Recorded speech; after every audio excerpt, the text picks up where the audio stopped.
All right, for today's video, we're going to be taking a look at something a little bit different than our usual Transformers content. We're going to be taking a look at the Masters of the Universe Origins He-Man. Now, the Masters of the Universe Origins line is a pretty cool little toy line that started up last year, and the kind of whole like mission statement, I guess, for this line is basically to take like the original like 80s Masters of the Universe toys and then just give them updated articulation. Like they're still very authentic to what the original toys were. Like they still have that kind of like somewhat like derpier, toyetic feel to them, where they're not really going for like hyper realism necessarily, or more as they're trying to stay like really, really true to the original Masters of the Universe toy line.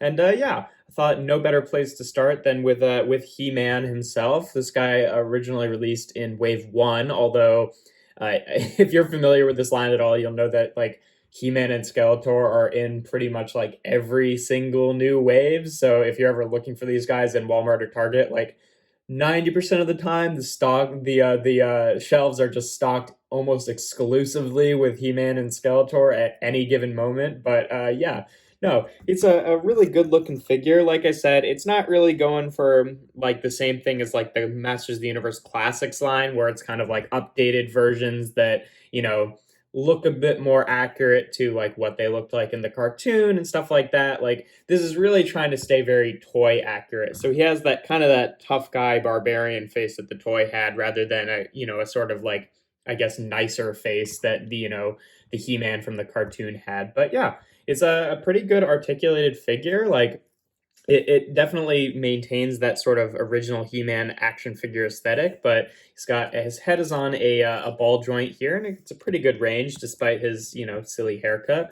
The shoulders are on swivels here, and then also move out, and it's a pretty good feeling joint. I've had some differences in these guys. With some of them, the joints don't feel quite as good, but on He-Man in particular, I think they feel pretty good. The elbow has that bicep swivel and then a bend at the elbow there. It's like the joints are made out of the same kind of sort of rubberier, gummier plastic that the rest of them is made out of. So there's times when like it feels a little bit scary to bend the joints because it feels like you might be stretching them out, but it's not too bad on him. But yeah, not a tremendous amount of of elbow range there, but it's better than literally nothing. So, and then another universal joint at the wrist here, so it can rotate and then bend in and out. And this is like, yeah, feels a little bit scarier to bend that one outward, but it's the same kind of plastic that like once you sort of like crack it, it works better. So like the first time you do it, it kind of like it snaps and then and then it goes all right. Not snapping the plastic, but like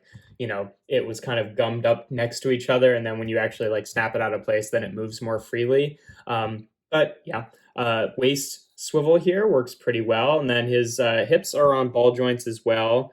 Same kind of universal joint setup where it can swivel and then rotate out to the side. Obviously, the loincloth or the crotch piece sort of gets in the way in certain poses, but it is what it is. Knees can rotate at the knee itself and then bend about that far. Not crazy, but fine. It's got a boot cut here, which sometimes I wish he didn't, because like it looks a little bit silly when you have like it's like clearly cutting off the thigh here, but or not the thigh, the what I mean, the lower leg. But it helps for stabilizing him, so I don't mind it. But it really does kind of only look good when the frill is sort of like following the contour of the leg there. Otherwise, it just starts to look a little bit silly.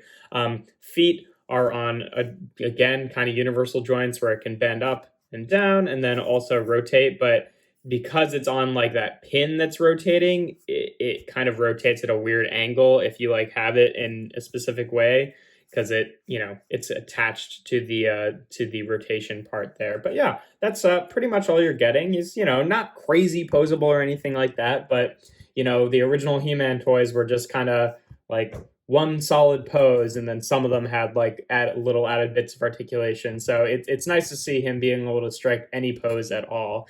He obviously comes with some weapons here. He comes with an axe for his I guess more toyetic kind of appearance, when they originally had him more of as a barbarian, and the sword was just sort of an extra accessory. But now it's like with the cartoon and stuff, the sword is obviously the more important thing. But yeah, he's got the shield here, which it's kind of awkward the way it attaches to him. You sort of like with this handle here, you put this hand in it because like the hands are sculpted differently. This one's for holding weapons, and this one's for holding the shield. Is you'd put the in there, and then you kind of like take this section, you clasp it over his arm, and sometimes it stays on fine and sometimes it doesn't, and then like sometimes it wants to like rotate further down the arm. It's a little bit awkward, but once you have it on there in the right position, it stays on just fine. It just looks a little weird the way he's like holding it, or lack thereof holding it, just kind of floating his hands in the handle there. But like I said, any points where this like looks less realistic just kind of like, I don't know, feeds into the charm of it, in my opinion, because they are following that very like toyetic aesthetic. And then he's got the sword itself, which unfortunately is half a sword, because the whole gimmick with this is like, along with the original toys, which I don't blame them for replicating, but it is kind of sad that we don't get like two of these to have a complete silver sword, because if you have Skeletor, his enemy, he comes with the other half of it, and then you know, peg the two halves together, and there you have the full power sword. But unfortunately, it is, you know, silver one side and purple on the other side, which is kind of awkward. Sort of wish that either Skeletor came with just a silver one to match, or He-Man came with two, just so you could, you know, recreate the gimmick with Skeletor, but also have, you know, a full silver sword.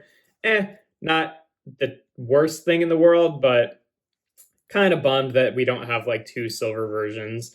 And you know, even if you have like an extra one of these, it wouldn't peg together right, because these aren't, you know, they're not, well, they are mirrored. They're not, you know, they're not the same piece. They're mirrored. So like you wouldn't have the peg holes on this one. So you couldn't just get two of them to do the sword here. But it still looks fairly good in his hand. Like you can have him holding it with both sides attached, or just the one, depending on what your preference is. On my shelf, I usually have it attached with both sides on it, and then just point the purple side away from the, you know, away from eyesight, so you can only really see it from some angles. But hey, this looks fair enough too. But then, you know, if you have them fold the hand the other way, then you see some ugliness there. But that's fine. He's got this little loop on the back to store whichever weapon you're not using. So on my shelf, I usually put the axe there and have him hold the sword, but you can also put the sword there. Not really the shield. I mean, I guess you could kind of like do that or something, but not really meant for that. But yeah, so he comes with a good amount of accessories, and definitely nice to have some options in how you're displaying him, with like the more sort of like toyetic battle axe design, or the more like show inspired sword thing. It works really well. I'll show him off with some like kind of average Transformers figures, just so you can get a sense of the scale. I mean, he's pretty, you know, average 6-inch action figure, but here he is with like, here's Optimus Prime, so you can see how that works out for the two 80s protagonists there from classic 80s shows. Here he is with Sideswipe, to show him off with an average deluxe Transformer, and here he is with Starscream. So yeah, pretty average 6-inch action figure height there. And then of course here he is with his nemesis here, Skeletor, who I'll be taking a look at next week. They're both you know, really cool figures. And what's nice about this line is, like, you know, if you're not really going all in and getting like all the different wacky characters, and you just want He-Man and Skeletor, you can certainly wait on that and just get them whenever you want, because they're always on shelves.